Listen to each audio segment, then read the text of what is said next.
हरे कृष्णा। तो आज हम लोग श्रीमद् भगवद गीता दूसरा अध्याय श्लोक क्रमांक 33 से अध्ययन शुरू करेंगे। श्लोक देखिए अपना पुस्तक में। अथ चित्वमिमं धर्मं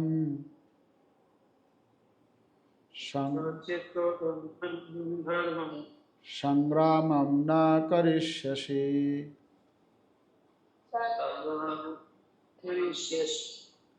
ततः सधर्मं कीर्तिं च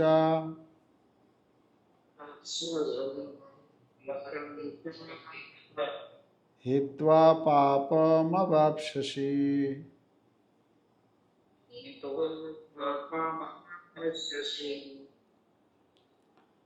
तो इस श्लोक का अनुवाद एवं तात्पर्य श्रील प्रभुपाद के द्वारा श्रील प्रभुपाद की जय। अनुवाद। किंतु यदि तुम युद्ध करने के सधर्म को संपन्न नहीं करते तो तुम्हें निश्चित रूप से अपने कर्तव्य की उपेक्षा करने का पाप लगेगा और तुम योद्धा के रूप में भी अपना यश खो दोगे। तो यहाँ भगवान श्री कृष्ण अर्जुन को समझा रहे हैं कि किस प्रकार से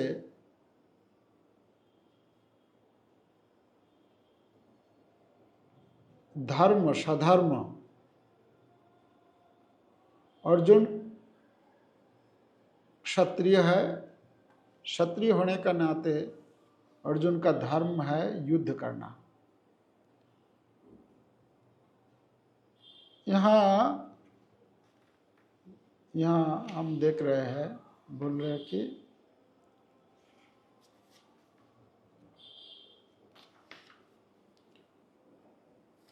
अथ चित्तम इमं धर्मम संग्रामम न करिष्यसि। अत मतलब अतएव अगर तुम युद्ध नहीं करोगे। अर्जुन युद्ध नहीं करना चाह रहे थे तो भगवान यहाँ बोल रहा है अगर मान लो कि तुम युद्ध नहीं गए, ऐसा तो नहीं है कि अर्जुन युद्ध नहीं करेंगे। अगर ये बात को मान लिया जाए कि अर्जुन युद्ध नहीं करेंगे तो क्या होगा? संग्रामम चित्तम इमं धर्मम। ये जो युद्ध है, कौन सा युद्ध है? धर्मम संग्रामम। ये संग्राम जो है, ये जो युद्ध है, ये धर्म युद्ध है। धर्म से युक्त, धर्म को स्थापन करने के लिए ही भगवान ने ये युद्ध का आयोजन किए हैं। भगवान ये युद्ध का जो तैयारी किए हैं, किस लिए किया है? धार्मिक राजा को सिंहासन पर बैठाना है। तो इसलिए ये धर्म को धर्म युद्ध का कह रहे हैं यहाँ भगवान। अथ चित्तम इमम यह युद्ध अगर तुम ना करिष्यसि, अगर तुम नहीं करोगे तो क्या होगा? ततः का शब्द का अर्थ क्या दिया? तब क्या होगा? सधर्मम कीर्तिम और पापम। तीन चीज इसमें बताया है। क्या है? कि सधर्म, तुम्हारा जो सधर्म है वो नष्ट हो जाएगा, अपने धर्म को तुम खो दोगे। दूसरा, तुम्हारा जो कीर्ति है, कीर्ति मतलब यश, ये भी खत्म हो जाएगा। हित्वा पापम अवाप्स्यसि। और तुम क्षत्रिय होने के नाते तुम्हारा जो धर्म है युद्ध करना, ये स्वधर्म को अगर तुम त्यागोगे तो तुमको पाप लगेगा। तो 3 चीज़ इसमें बताया। तात्पर्य पढ़ लेते हैं।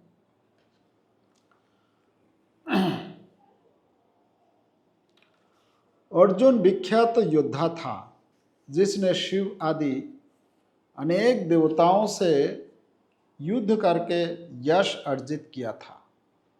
शिकारी के वेश में शिवजी से युद्ध करके तथा उन्हें हराकर अर्जुन ने उन्हें प्रसन्न किया था और वार के रूप में पाशुपात अस्त्र प्राप्त किया था। सभी लोग जानते थे कि वह एक महान योद्धा है।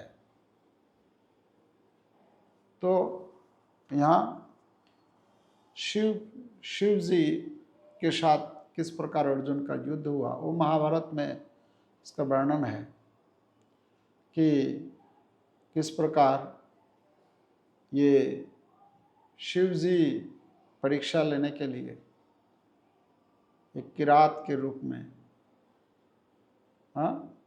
वो जंगल में गए और वहाँ शिव जी के साथ वो किरात वेश में वो अर्जुन सामने आया और दोनों के बीच में युद्ध हुआ। इतना घमासान युद्ध हुआ कि एकदम बराबर, कोई किसी को हरा नहीं पा रहे हैं। और बाद में शिव जी प्रसन्न होकर अर्जुन को आशीर्वाद दिया। तो और अपना जो अस्त्र है, शिव जी का जो अस्त्र है, अपना अस्त्र पाशुपात अस्त्र,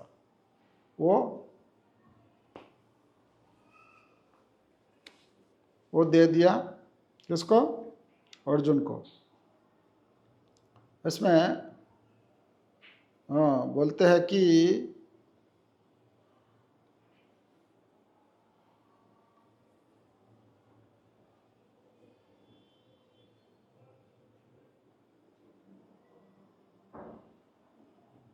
अच्छा, दूसरा पद है, स्वयं द्रोणाचार्य ने उसे आशीष दिया था और एक विशेष अस्त्र प्रदान किया था जिससे वह अपने गुरु का भी वध कर सकता था। इस प्रकार वह अपने धर्म पिता एवं स्वर्ग के राजा इंद्र समेत अनेक अधिकारियों से अनेक युद्धों के प्रमाण पत्र प्राप्त कर चुका था, किंतु यदि वह इस समय युद्ध का परित्याग करता है तो वह न केवल क्षत्रिय धर्म की उपेक्षा का दोषी होगा, अपितु उसके यश को भी हानि होगी और वह नरक जाने के लिए अपना मार्ग तैयार कर लेगा। दूसरे शब्दों में, वह युद्ध करने से नहीं अपितु युद्ध से पलायन करने के कारण नरक का भागी होगा। अर्जुन इसके पहले अपना तर्क दे रहे थे कि अगर मैं ये युद्ध करूँगा तो क्या होगा?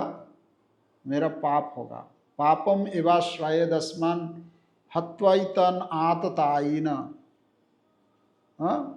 भगवान को अर्जुन तर्क दे रहे थे कि अगर हम इन लोगों को वध करेंगे तो हमको पाप लगेगा। अहोवत महत पापम, हाय हम लोग क्या मतलब जानबूझ करके इतना बड़ा पाप करने के लिए तैयार हो गया है। इतना बड़ा युद्ध का आयोजन जो किया गया है, किस लिए? कि इतना बड़ा हम पाप करेंगे, कि इतना बड़े बड़े महान व्यक्तियों को हम क्या करेंगे? मारेंगे। तो कितना बड़ा पाप होगा। भगवान यह बोल रहे हैं कि अगर तुम युद्ध नहीं करोगे तब तुमको पाप लगेगा।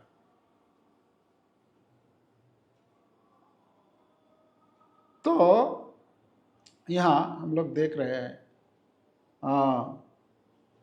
यहाँ प्रभुपाद इस श्लोक पर 1973 में लंदन में एक प्रवचन दिया। उसमें प्रभुपाद बोलते हैं, तो इस पर विचार किया जाता है कभी युद्ध करना पाप होता है और कभी युद्ध करना पुण्य होता है। युद्ध करना मतलब पाप। अभी जो आजकल जो युद्ध हो रहा है, ये क्या हो रहा है? ये पाप हो रहा है। पर भगवान जो यहाँ जो युद्ध का तैयारी किए है भगवान ने, ये किस लिए? ये पुण्य के लिए। इसलिए यहाँ बोल रहा है कि धर्मम, ये धर्म युद्ध है, धर्म से युक्त युद्ध है। तो प्रभुपाद बोलते हैं यह समय और परिस्थितियों के अनुसार होता है कि किस आधार पर युद्ध हुआ, किसके आदेश से युद्ध हुआ, इन सभी बातों का अध्ययन करना होता है। हमारे महान नेता महात्मा गांधी, वे भगवद गीता से अहिंसा का समर्थन करना चाहते थे। प्रभुपाद यहाँ बोल रहा है अहिंसा, क्योंकि अर्जुन अहिंसा नीति को फॉलो करना चाह रहा था, है ना। अर्जुन क्या बोले कि मैं युद्ध नहीं करूँगा, इन लोगों को नहीं मारूंगा, इससे अच्छा होगा कि मैं ये युद्ध भूमि को छोड़कर भिक्षाटन करके मैं अपना जो जीवन को मैं व्यतीत करूंगा, इस प्रकार। तो यहाँ प्रभुपाद बोल रहे हैं कि महात्मा गांधी के नाम लेकर यहाँ बोल रहे हैं महान नेता महात्मा गांधी, वे भगवद गीता से अहिंसा का समर्थन करना चाहते थे, क्योंकि उन्होंने अहिंसा का आंदोलन प्रारंभ किया था। प्रत्येक व्यक्ति भगवद गीता से लाभ उठाना चाहता है और भगवद गीता के बल पर अपने विचारों का समर्थन करना चाहता है। तो भगवद गीता के बल पर यदि कोई व्यक्ति अपने मूर्खतापूर्ण विचारों को सिद्ध करना चाहता है तो यह महान अपराध है। मतलब भगवद गीता को, भगवद गीता के श्लोकों को, भगवद गीता के नीति को कोई आधा अधूरा एक नीति को उठाकर हम उसको, जैसे ये प्रभुपाद यहाँ बोल रहे हैं कि महात्मा गांधी भगवद गीता से अहिंसा का धर्म लिए, जो अहिंसा नीति है उसको लिया है। प्रभुपाद बोल रहे हैं, प्रभुपाद इसका समर्थन नहीं कर रहे हैं कि नहीं ये ठीक नहीं है। प्रभुपाद उसका खंडन कर रहे हैं कि यह अत्यंत आवश्यक है कि इसका अध्ययन आचार्यों की परंपरा के माध्यम से किया जाए। आचार्य उपासनम, व्यक्ति को आचार्य की उपासना करना चाहिए तथा सीखना चाहिए कि भगवद गीता क्या है। आचार्यमान पुरुषो वेद, यह वैदिक आदेश है। तो आपको किसी भी आचार्य से यह मूर्खतापूर्ण अहिंसा का सिद्धांत नहीं प्राप्त होगा, क्योंकि भगवद गीता में अर्जुन अहिंसा नीति फॉलो करना चाह रहे थे, पर भगवान क्या किए कि नहीं ये नीति सही नहीं है। तो भगवद गीता में अहिंसा नीति कहाँ है? प्रभुपाद ये बोलना चाह रहे हैं कि भगवद गीता में कहाँ अहिंसा नीति बताया है ना। तो प्रभुपाद यहाँ बोल रहे हैं यह वैदिक आदेश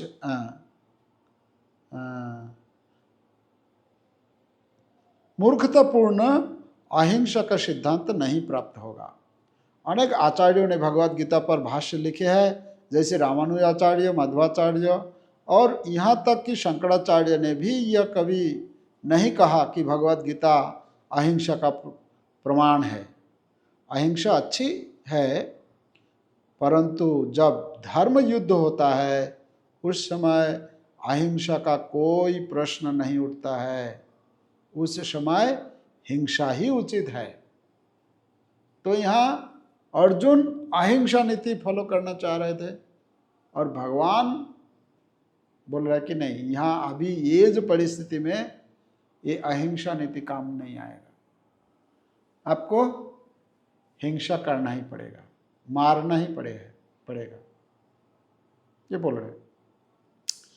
दूसरे शब्द में इसमें बोल रहा है ततः सधर्मम कीर्तिम च, ततः सधर्मम कीर्तिम च, हित्वा पापम अवाप्स्यसि। कि यदि तुम यह धर्म युक्त संग्राम नहीं करोगे तो तुम्हारे स्वधर्म और कीर्ति चले जाएंगे तथा तुम्हें पाप की प्राप्ति होगी। तो यहां हम लोग देख रहे हैं ये जो दोष, 3 प्रकार दोष यहां दिखा रहे हैं भगवान। क्या क्या है? अनुवाद में बोले हैं कि अर्जुन का स्वधर्म चला जाएगा, अर्जुन की कीर्ति चली जाएगी, है ना, कीर्ति चली जाएगी, और फिर अर्जुन को पाप की प्राप्ति होगी। 3 पॉइंट है इसमें, है ना। तो स्वधर्म अर्जुन का जो है स्वधर्म चला जाएगा, एक बात है। क्योंकि स्वधर्म चला जाएगा मतलब अर्जुन क्षत्रिय होने के नाते अर्जुन का स्वधर्म है युद्ध करना, प्रजा पालन करना, प्रजा को रक्षा करना। पर अर्जुन यहाँ वो नीति को फॉलो नहीं करना चाह रहा है, तो वो स्वधर्म चला जाएगा। फिर दूसरा क्या है? अर्जुन की कीर्ति। दूसरा है, जैसे अर्जुन का कीर्ति के बारे में अगर हम चर्चा करेंगे, यहाँ प्रभुपाद तात्पर्य में लिखा है पाशुपात अस्त्र शिव जी से जो प्राप्त किया है, वो बताया कि अर्जुन कितना, मतलब शिव जी को जिन्होंने, शिव जी के साथ जिन्होंने युद्ध किया है, और शिव जी इतना प्रसन्न हो गए कि अपना जो अस्त्र है वो दे दिया। शिव जी ने अर्जुन से कहा, प्रिय अर्जुन, तुम्हें मैं अपना प्यारा पाशुपात अस्त्र देता हूं, क्योंकि तुम उसको धारण करने में समर्थ हो। ये पाशुपात अस्त्र इतना, मतलब ऐसा है, उसका धारण करने के लिए एक क्षमता होना चाहिए।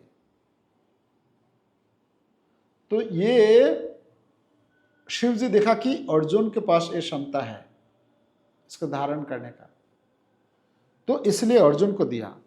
तो शिव जी बोलते हैं, समर्थ, तुम्हारे पास ये धारण करने का समर्थ है। जबकि इंद्र, यमराज, कुबेर, वरुण तथा वायु देवता भी इसे धारण करने में समर्थ नहीं है। तो इससे हमको पता चलता है कि अर्जुन का जो कीर्ति है कितनी महान है। परंतु यहाँ पर भगवान कह रहे हैं कि यदि अर्जुन तुम नहीं करेंगे, युद्ध नहीं करेंगे, तो अर्जुन की यह महान कीर्ति चली जाएगी। अर्जुन का जैसे हम देखते हैं, अर्जुन जब स्वर्ग गए थे तो अर्जुन को जो स्वर्ग में जो स्वागत किया गया, इंद्र, देवराज इंद्र स्वयं क्या किया, अपना जो रथ है और अपना जो सारथी है, मातुली सारथी का नाम, और रथ दोनों को भेज दिया कि जाओ तुम अर्जुन को लेकर आओ। जिस रथ पर बैठकर और जिस ड्राइवर ने, मतलब सारथी ने पहले इंद्र रामचंद्र भगवान की सेवा के लिए भेजे थे, कहाँ? जब रावण के साथ युद्ध हो रहा था, तो उस समय ये रथ और सारथी दोनों को भेजा था। तो वही रथ, जिस रथ पर बैठकर भगवान श्री रामचंद्र ने रावण को वध किया, वही रथ अर्जुन को स्वागत के लिए इंद्र भेजा। और इंद्र ऐसा ऐसा वर्णन आता है कि जैसे वहाँ पहुँचे और इंद्र जो है आधा सिंहासन को, माना आधा सिंहासन अर्जुन को बैठने के लिए दे दिया। तो कैसा स्वागत किया है। ये तो एक इससे पता चलता है कि सारे देवता लोग जो है इंद्र को मानते हैं और इंद्र अर्जुन को अपना आधा सिंहासन दे दिया। दूसरा एक कहानी है कि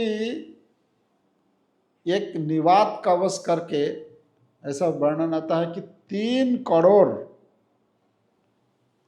करोड़ निवात कवच नाम का असुर, वो समुद्र के मतलब भयंकर निवात कवच नामक ये असुर जो है ये समुद्रों में निवास करता था और ये स्वर्ग पर अटैक किया और सारे देवताओं को परास्त कर दिया।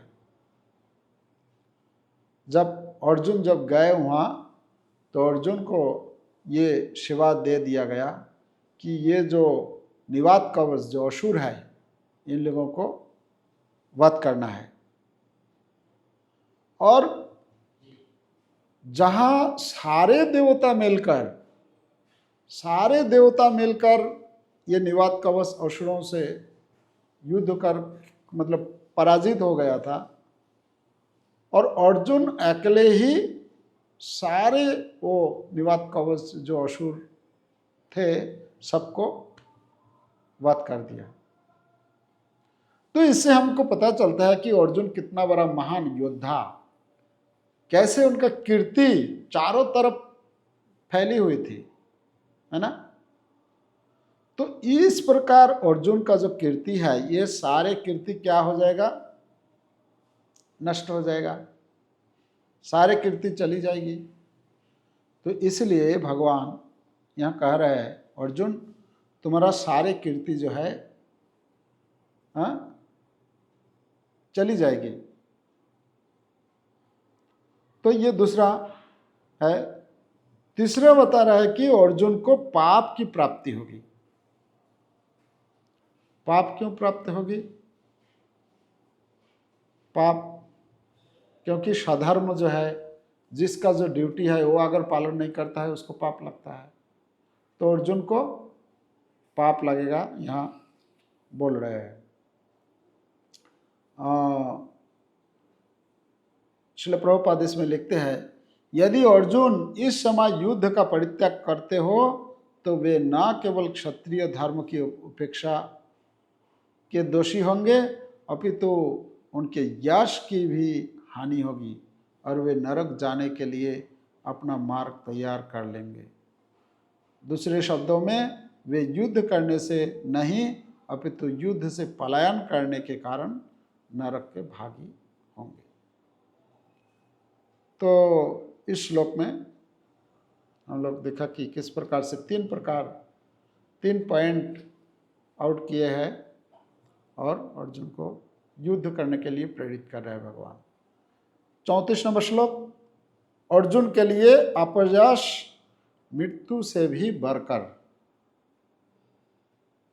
तो श्लोक है अकीर्तिम चापि भूतानि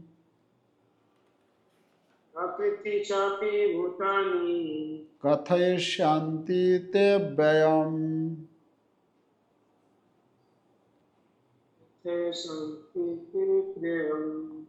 संभावितस्य चाकीर्तिर्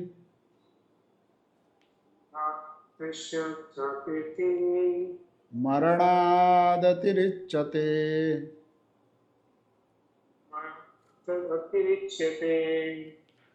इस श्लोक का अनुवाद,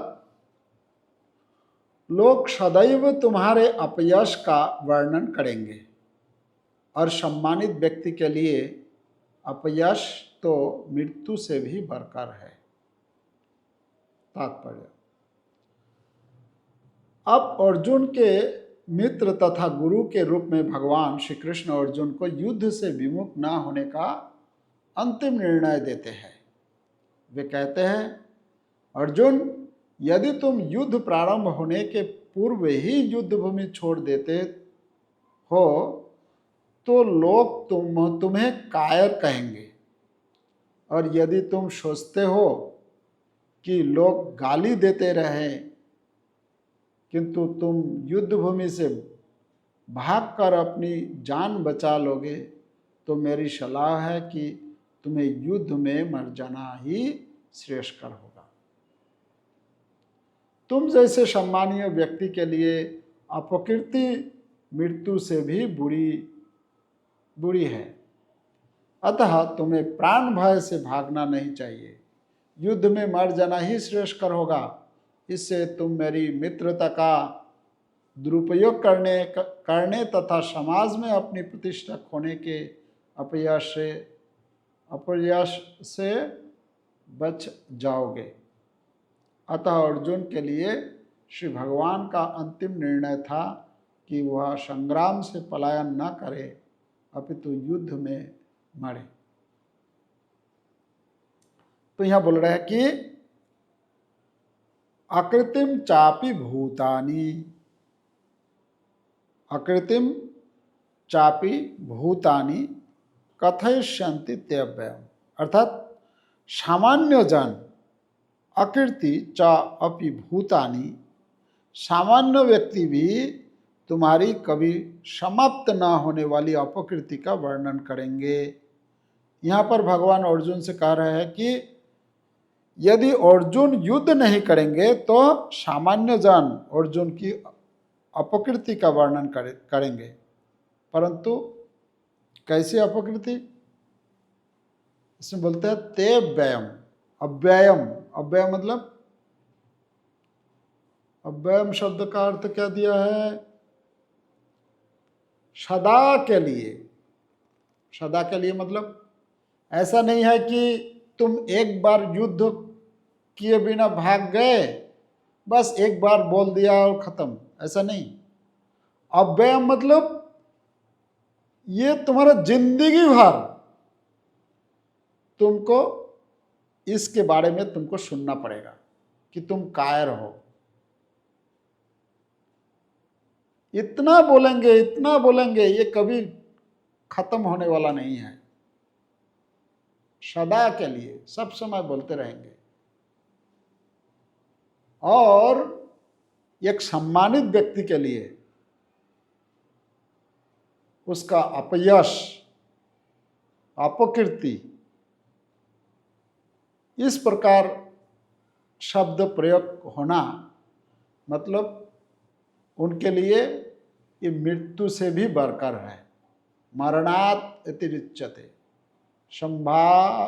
संभावितस्य आकृतिर मरणात् अतिरिच्यते। मृत्यु से भी, मृत्यु से भी ये अधिक होती है।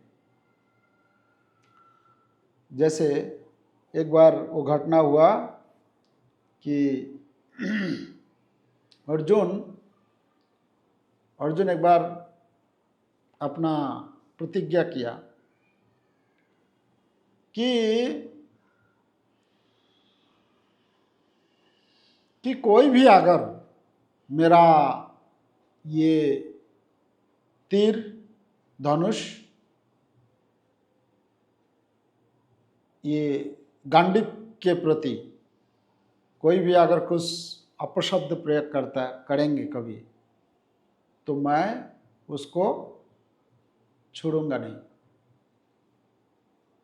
उसको मैं मृत्यु दंड दूंगा। तो एक दिन का घटना हुआ, कुरुक्षेत्र युद्ध मतलब युद्ध चल रहा था। उस दिन क्या हुआ कि महाराज युधिष्ठिर को मतलब इतना बुरी तरह घायल हो गया युधिष्ठिर महाराज, और अर्जुन मतलब आसपास में नहीं थे, दूर चला गया था। तो शाम को जब वापस आए, युधिष्ठिर महाराज को पूछे अर्जुन कि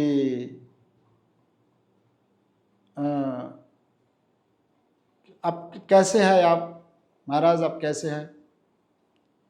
तो युधिष्ठिर महाराज तो घायल हो गए थे और इतना मतलब दर्द हो रहा था। तो बोले कि धिक्कार तुम्हारे ये गांडीव पर, धिक्कार है तुम्हारे ये, तुम्हारा जो युद्ध बल पर, कि तुम होते हुए भी आज मेरा ऐसा हाल हो गया है। और जैसे ही गांडीव पर युधिष्ठिर महाराज बोले, तुरंत, क्षत्रिय है ना, तुरंत अर्जुन क्या किया, वो तलवार निकाल लिया कि युधिष्ठिर महाराज को, युधिष्ठिर महाराज के गला काट देंगे। क्योंकि पहले से ये मतलब बोले थे कि कोई भी अगर मेरे गांडीव पर अगर कुछ बोलेंगे तो मैं तुरंत उसको मृत्यु दंड दूंगा। भगवान श्री कृष्ण वहीं खड़े थे। तो अर्जुन को बोले भगवान, अरे अरे मित्र क्या कर रहे हैं, क्या करने जा रहे हैं तुम? बोले नहीं, मैं आज जो है मेरा पहले से ये प्रतिज्ञा है कि कोई भी अगर मेरे गांडीव पर कोई कुछ बोलेगा तो मैं उनको छोड़ूंगा नहीं, मृत्यु दंड दूंगा। तो भगवान बोले, अरे मृत्यु दंड देना, क्या ये किसी के गला काटने से ही मृत्यु दंड हो जाता है क्या? उसका दूसरा और भी तो कोई उपाय हो सकता है। तब फिर अर्जुन रुक गए, बोले कि तो कैसे, बताइए क्या कर सकते हैं? तो फिर भगवान बताया कि एक सम्मानित व्यक्ति के लिए उनको अगर कुछ बुरा भला मतलब कुछ ऐसा शब्द अपशब्द अगर मतलब यूज किया जाए उनके प्रति, तो उनके लिए ये मृत्यु से भी ज्यादा बरकर है। तो यहां बोल रहे हैं कि अपयश आकीर्ति मरणात् अतिरिच्यते, ये अपयश अपकीर्ति मृत्यु से भी अधिक है। तो बोले फिर क्या करें? बोले कि तुम भैया को जो है ऐसा शब्द व्यवहार करो। तो पूरा एकदम फिर मतलब अर्जुन जो है जोश में आकर वो शब्द प्रयोग करने लगे कि आपके चलते हम लोगों को कितना कुछ कष्ट झेलना पड़ रहा है। आप ये सिंहासन पर बैठेंगे जिसके लिए कितना लाखों करोड़ों लोग यहाँ मरे जाएंगे, जीव मरे जाएंगे, अलग अलग इस प्रकार से कितना कुछ शब्द बोले। और बोलने के बाद जो है फिर रुक गया। तो बस भगवान बोले हो गया काम। एक सम्मानित व्यक्ति के लिए इतना अपशब्द प्रयोग करना मतलब ये मृत्यु से भी कई गुना ज्यादा हो गया है। तो जब अर्जुन फिर शब्द ऐसे बोले, बोलने के बाद फिर बाद में अपने को ग्लानि होने लगे कि मैं ऐसा ऐसा शब्द प्रयोग किया हूं, मुझे धिक्कार है। तो फिर तलवार उठा लिया। क्यों? क्योंकि मैंने इतना बड़ा अपमान किया, तो मैं अपने से ही अपना सिर को जो है काट दूंगा। तो फिर जब ऐसा जब बोले तो फिर भगवान फिर समझाए अर्जुन को, बोले कि ऐसा नहीं है। तो भगवान श्री कृष्ण जहाँ है तो अर्जुन को फिर जब समझाए फिर मतलब निरस्त हो गया। तो यहाँ जो बोल रहे हैं कि अपयश जो है मृत्यु से भी बरकर है। नेक्स्ट श्लोक हम लोग पढ़ते हैं। तो फिर इसका कुछ शब्द जो है इस श्लोक में भी है, 34 में भी है, 33 का। भयाद्रणादुपरतम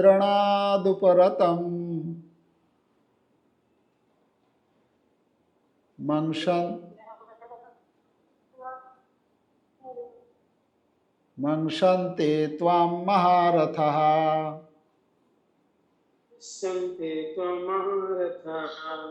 येषां च त्वं बहुमतो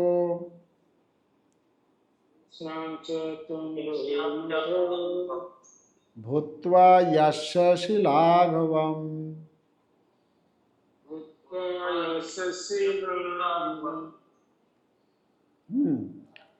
अनुवाद: जिन जिन महान योद्धाओं ने तुम्हारे नाम तथा यश को सम्मान दिया है, वे सोचेंगे कि तुमने डर के मारे युद्ध भूमि छोड़ दी है और इस तरह वे तुम्हें तुच्छ मानेंगे। तात्पर्य: भगवान श्री कृष्ण अर्जुन को अपना निर्णय सुना रहे हैं। भगवान श्री कृष्ण अर्जुन को निर्णय सुना रहे हैं। क्या? तुम यह मत सोचो कि दुर्योधन, कर्ण तथा अन्य समकालीन महारथी यह सोचेंगे कि तुमने अपने भाइयों तथा पितामह पर दया करके युद्ध भूमि छोड़ी है। वे तो यही सोचेंगे कि तुमने अपने प्राणों के भय से युद्ध भूमि छोड़ी है। इस प्रकार उनकी दृष्टि में तुम्हारे प्रति जो सम्मान है वह धूल में मिल जाएगा। तो यहाँ भयात रणात उपरतम कि भय से रण युद्ध भूमि से तुम भाग गए, पलायन कर गए। मंशन्ते मतलब इस प्रकार मानेंगे उन लोग। किसको? त्वाम, तुमको। और ये जो जितना भी योद्धा है यहाँ, सभी लोग जानते हैं कि तुम महारथ मतलब तुम बलवान, सबसे बड़े धनुर्धर हो। पर उन लोगों का जो विचार है कि तुम बड़ा योद्धा हो, अगर ये युद्ध भूमि छोड़कर तुम चले जाओगे तो क्या होगा? उन लोग सोचेंगे, अरे इतना दिनों से तो हम जानते थे कि अर्जुन इतना बहुत बड़ा धनुर्धर है, इतना बड़ा योद्धा है, पर ये तो कायर निकला कि युद्ध करने से पहले ही युद्ध तो अभी शुरुआत हुआ ही नहीं, इससे पहले डर के मारे भाग गए। कैसा है? तो अर्जुन क्यों भागना चाह रहा था? अर्जुन को भागने का क्या उद्देश्य था? अर्जुन भागना चाह रहा था इसलिए कि अर्जुन तर्क दिया कि 4 नंबर श्लोक में इसी अध्याय का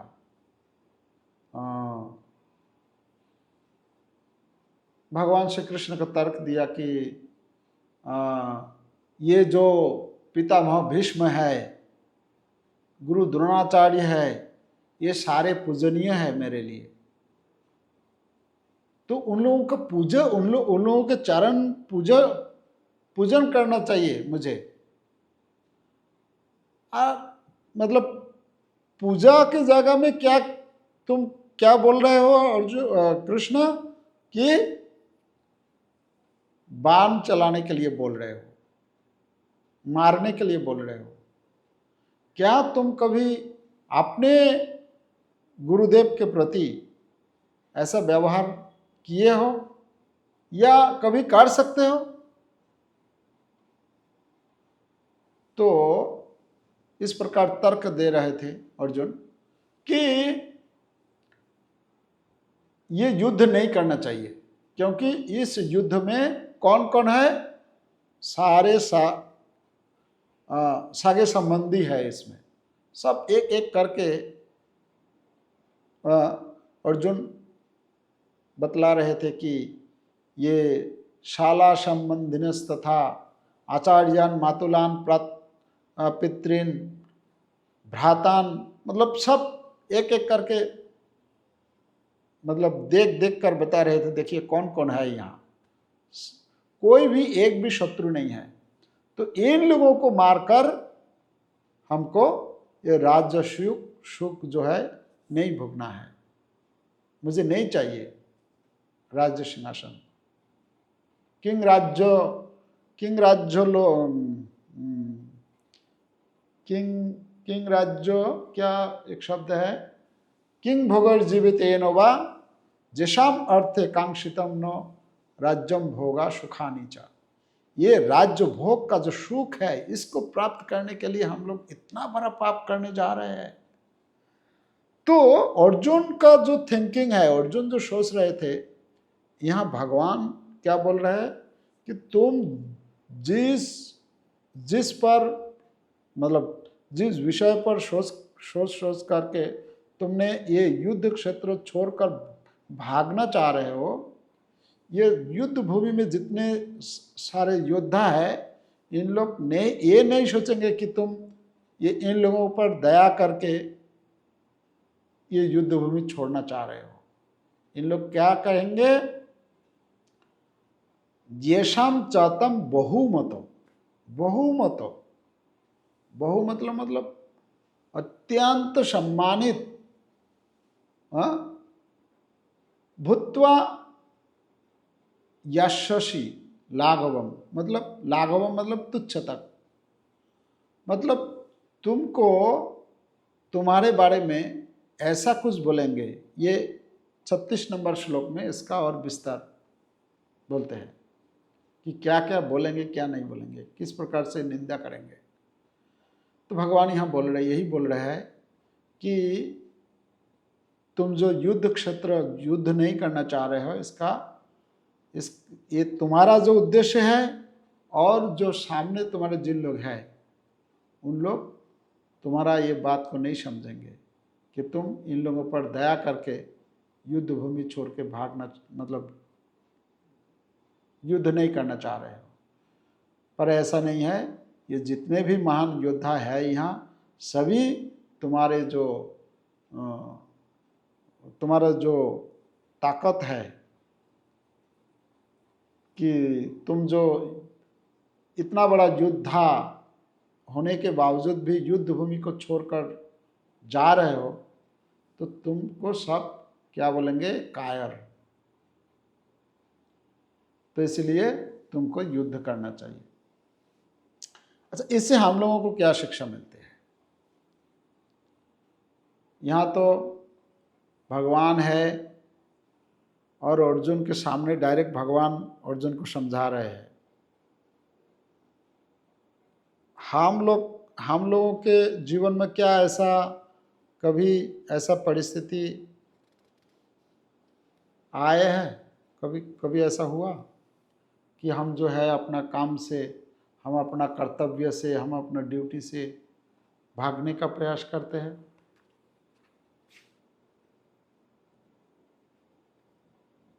ऐसा होता है? नहीं होता है?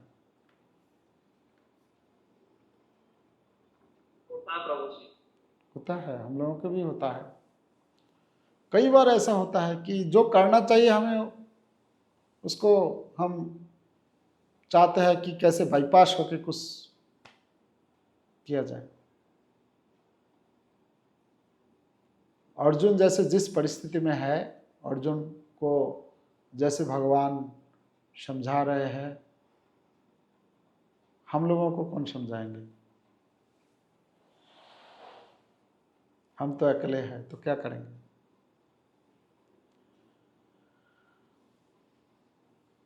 ये जो हम भगवद गीता अध्ययन कर रहे हैं, इससे हम लोगों को ये डायरेक्ट है, भगवान ही समझा रहे हैं, अर्जुन के माध्यम से हम लोगों को, हमको समझा रहे हैं कि हमें क्या करना चाहिए अपना कर्तव्य पर टिके रहने के लिए, कैसे लाइफ को लीड करना चाहिए,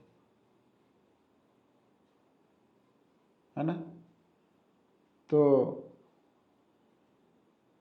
ये प्रभुपाद बोले हैं कि भगवान श्री कृष्ण जो ये गीता का ज्ञान दिया है अर्जुन को, यही ज्ञान अगर कोई श्रद्धा के साथ भगवद गीता को अध्ययन करते हैं तो जो ज्ञान अर्जुन को मिला था, अर्जुन को जो भी लाभ मिला, वही सेम बेनिफिट अभी भी हमको मिल सकता है।